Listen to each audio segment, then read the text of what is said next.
The Suns draft Ryan Dunn after all. Gotta be honest, I really thought they were going to use him as bait to trade down. They do trade back to 28, get themselves a second round pick, number 56, in the process, and still get Ryan Dunn. Sundo, I am sad that they didn't get Kolek, but I am happy that they got a very quality player like this. But that's not the common reaction you're seeing on Twitter, is it? No, not on Twitter and not in our community. That's for sure. In our live stream, people were not happy with the Ryan Dunn pick. People were really impatient with the trade back, first of all. They really wanted Tyler Kolek. So when we didn't pick him at 22, people were, well, I won't going to say everybody, but majority of people in the chat were not happy with the pick. So, it's whatever. But I personally thought that James Jones has had his best outing as a GM in the draft his entire career with the Suns. Like, no lie here. He came in with a plan, executed it, got exactly what they wanted, and did exactly what they wanted. They got Ryan Dunn. Apparently he was shooting up everybody's draft boards. Suns really liked him after working him out and seeing him, hearing about him, interviewing, getting all the,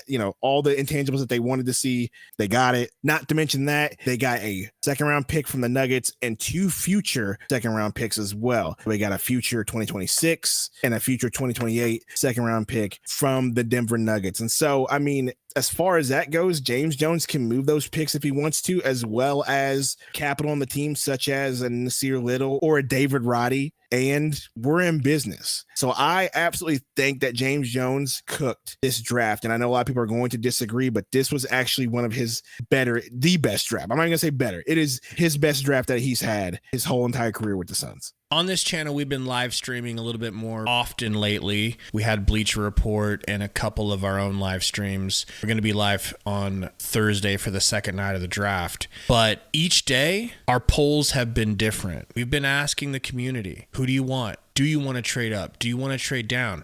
Every other day, it's something different. 2 days ago, it was that we have to get Ryan Dunn. The day before that, it was we have to get Tyler Kolek. A week before that, it was we have to get Filipowski. For whatever reason, on the day of the draft, the wind was blowing in Tyler Kolek's direction heavily.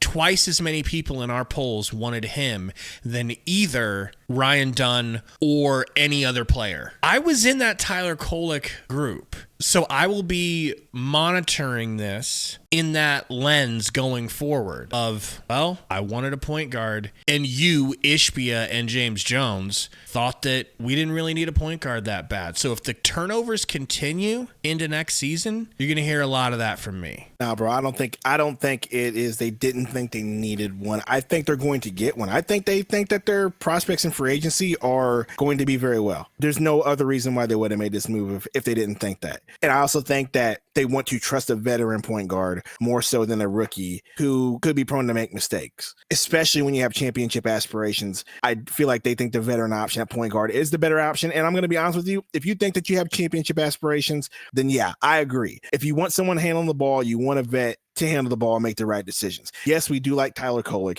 Yes, we like what he brought to the table, so on and so forth. But for this championship window that they believe we are in, a veteran point guard to them is more valuable than a rookie point guard. And getting a young, athletic wing defender is more valuable to them in this draft than a young point guard. And that's just the way it's going to have to be. So for anybody that looked past Ryan Dunn's tape and don't know what he plays like, both of us agree defensively this kid is just through the roof. He is built to defend. It's been a while since the Suns have had a prospect on the roster that could be thrown at the other team's very best player, i.e. Anthony Edwards, Luka, and say, hey, Mikhail, go stop this guy. Now it's truly going to be, hey, Ryan, go stop this guy. And that is a breath of fresh air around here. It's sorely needed. And it's a part of championship basketball. We hear a lot about how he's just another Okogie. I disagree. Okogie is undersized. This is if Okogie was the perfect size and length to do what he does. And offensively, he's better because of his measurables,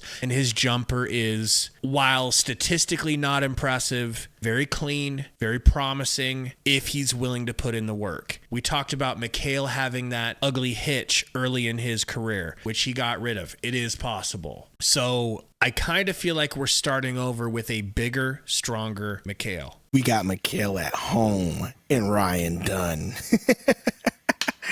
Now, Gabe, let's talk real quick about the 56 overall pick that we managed to pick up from the Denver Nuggets. That's going to be pretty late in the second round. And so obviously the name that everybody's going to want to hear is Bronny. That's the name that everybody's going to throw out there. We saw it the entire stream.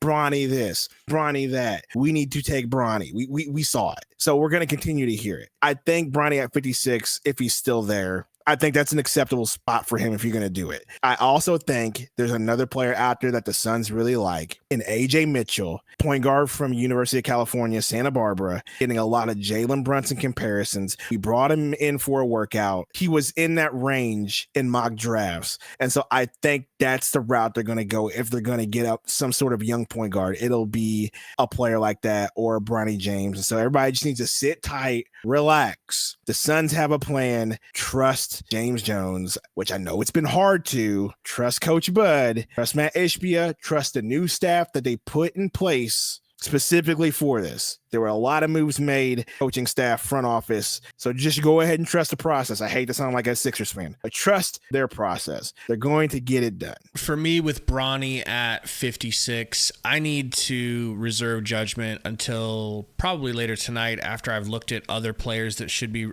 available in that range. If he's the best available, sure, take him. But I just have a suspicion there's going to be someone around there that the Suns could use a little bit more, considering LeBron will not come to the Suns on a minimum contract. I'm telling you, bro, look at the tape on this AJ Mitchell kid. I promise you, you will like what you see.